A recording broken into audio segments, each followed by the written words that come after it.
Selamat pagi Bapak Ibu dan saudara-saudari yang diberkati oleh Tuhan Yesus Kristus. Kita bertemu di dalam program Morning Call GPIB bersama dengan saya, Pendeta Celestiani Peter Skarayan, pendeta jemaat yang melayani di GPIB Jemaat Eklesia Aerupas, secara khusus di Bajem, Bukit Zaitun, Air Durian, dan 3 Pospelkes lainnya. Sebelum kita akan mengawali hari ini, mari bersama kita membaca dan merenungkan firman Tuhan yang terambil dalam kitab Injil Matius pada pasalnya yang ke-9, ayatnya yang ke-14 hingga ayatnya yang ke-17. Sebelumnya, mari bersama kita bersatu di dalam doa, kita berdoa.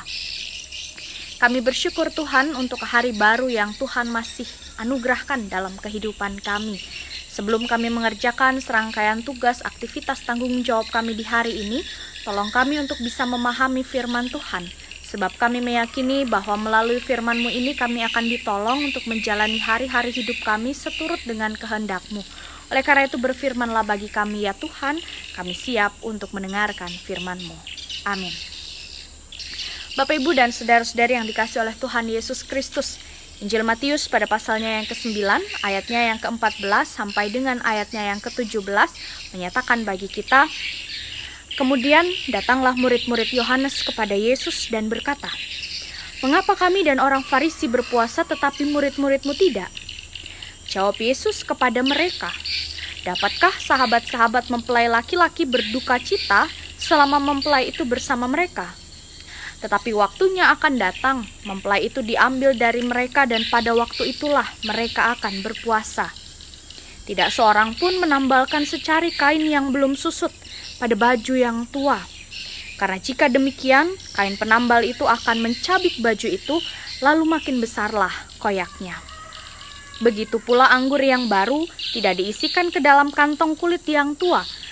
Karena jika demikian, kantong itu akan koyak, sehingga anggur itu terbuang dan kantong itu pun hancur. Tetapi anggur yang baru disimpan orang dalam kantong yang baru pula. Dan dengan demikian terpeliharalah kedua-duanya." Demikianlah pembacaan Alkitab. Bapak, Ibu, saudara-saudari, serta anak-anak yang diberkati oleh Tuhan Yesus Kristus, pernahkah kita tampil beda di depan umum? Kalau kita pernah tampil beda di depan umum, pasti kita tahu rasanya diperhatikan oleh banyak orang. Kita tahu rasanya bagaimana semua mata tertuju pada kita, bahkan semua mulut juga membicarakan kita. Nah, kalau kita memperhatikan, sejak penampilan Yesus di depan umum, tiada henti Yesus menjadi pusat perhatian. Baik Yesus bersama dengan para murid, Yesus dengan kepribadiannya, Yesus dengan pemikiran dan ajaran-ajarannya menjadi pusat perhatian. Sebab mereka melihat Yesus dan para muridnya berbeda dengan masyarakat Yahudi pada umumnya. Dan kalau kita melihat dalam teks Alkitab yang menjadi perenungan kita bersama di pagi hari ini, bagaimana murid-murid Yohanes bertanya kepada Yesus, "Mengapa kami dan orang Farisi berpuasa, tetapi murid-murid-Mu tidak?" Berpuasa pada zaman itu memang hampir dilakukan oleh semua orang, yang merupakan tanda bahwa orang itu sungguh-sungguh menjalankan kehidupan keagamaan mereka. Orang Farisi dikenal sungguh taat dan ketat dalam menjalankan ritual puasa. Mereka berpuasa guna memperoleh amal keselamatan.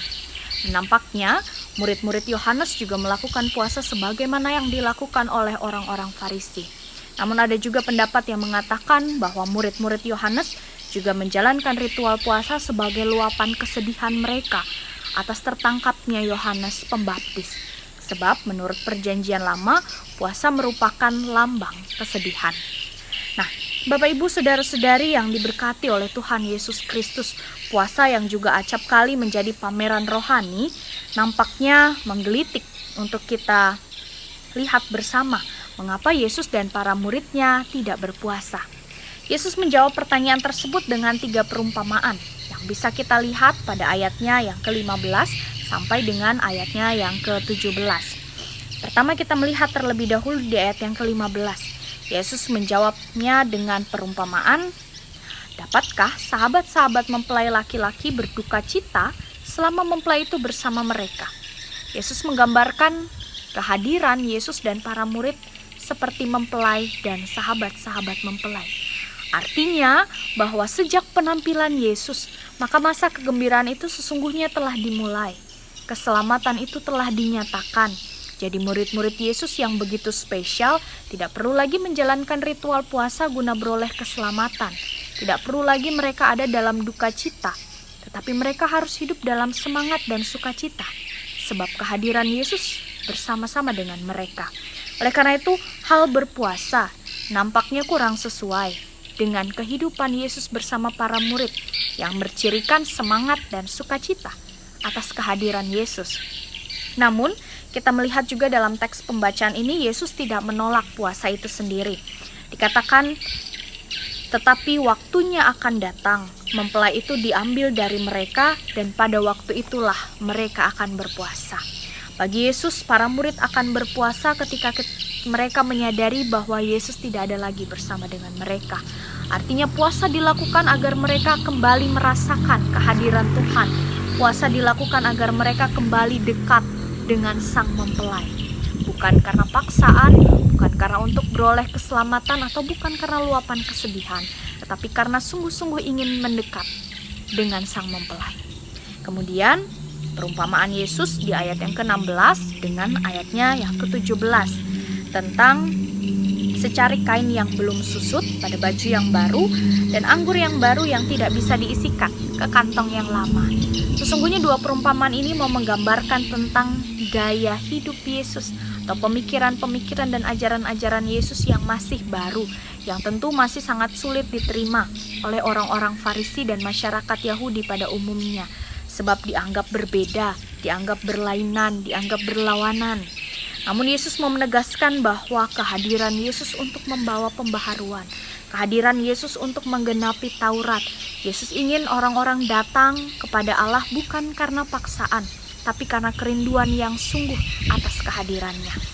Oleh karena itu, Bapak, Ibu, dan saudara-saudari yang diberkati oleh Tuhan Yesus Kristus, melalui teks Alkitab di pagi hari ini, saya mengajak kita untuk merenungkan masing-masing kita sebagai murid-murid Yesus. Sesungguhnya diajak untuk hidup bersukacita bersama dengan Dia, bersukacita atas kehadirannya. Yesus sudah hadir dalam kehidupan kita, Yesus sudah menganugerahkan keselamatannya bagi kita, maka respon kita adalah bersukacita dan bersemangat dalam menjalani hari-hari kehidupan kita. Mungkin kalau kita berbicara bersukacita dan bersemangat di tengah berbagai masalah yang kita alami akan sulit dilakukan. Namun bersukacita dan bersemangat dalam menjalani hari ini bukan berarti kita mengabaikan masalah-masalah yang kita punya, tetapi kita optimis bahwa Tuhan pasti menolong, Tuhan pasti memberikan jalan keluar, Tuhan pasti memberikan kekuatan. Bukan juga kita menyembunyikan duka dan luka yang kita punya, tapi kita percaya bahwa Tuhan akan memberikan penghiburan dan pemulihan. Bukan juga kita lalu tenggelam dalam keputusasaan, tetapi kita berpengharapan kepada Yesus yang akan hadir menolong dan menyelamatkan kita. Oleh karena itu, Bapak, Ibu, saudara-saudari yang diberkati oleh Tuhan Yesus Kristus, gaya hidup sebagai murid-murid Yesus, orang-orang yang spesial, seharusnya hidup dalam semangat dan sukacita. Bersama dengan Dia kita mampu menjalani hari-hari kehidupan kita. Dan jangan lagi kita datang kepada Dia hanya karena paksaan atau karena beban, tetapi kita sungguh datang kepada Dia karena kita rindu akan kehadirannya. Puasa hanyalah salah satu cara yang bisa kita lakukan untuk mendekat dengan Tuhan. Tetapi Tuhan memberikan kebebasan bagi kita untuk mengekspresikan kerinduan kita kepada Dia. Tuhan membebaskan kita untuk datang kepada Dia kapan saja, bukan karena paksaan, tetapi karena kita mensyukuri Ia sudah hadir dalam kehidupan kita. Oleh karena itu, mari bersama kita menjalani hari-hari kehidupan kita dalam semangat dan sukacita bersama dengan Yesus, dan kita datang kepada Dia karena Ia sungguh baik dalam kehidupan kita. Amin. Mari bersama kita bersatu di dalam doa, kita berdoa. Kami bersyukur kepada Tuhan untuk firman yang boleh kami dengar dan kami renungkan bersama. Biarlah kami mampu sungguh-sungguh menjadi murid-murid Yesus yang bersukacita, yang bersemangat dalam tiap langkah hidup kami. Ya Tuhan, di sepanjang hari ini ada banyak hal yang ingin kami kerjakan.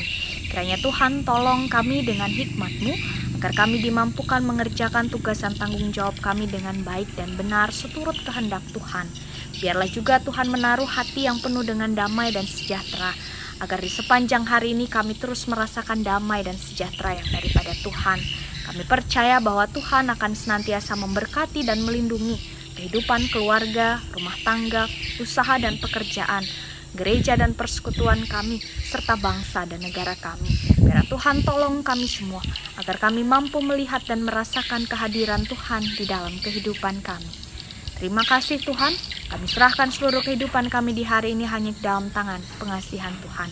Di dalam nama Tuhan Yesus, Allah yang sungguh hidup, dalam kehidupan ini kami berdoa. Amin. Terima kasih Bapak Ibu dan saudara-saudari yang diberkati oleh Tuhan Yesus Kristus dalam kebersamaan Morning Call di pagi hari ini.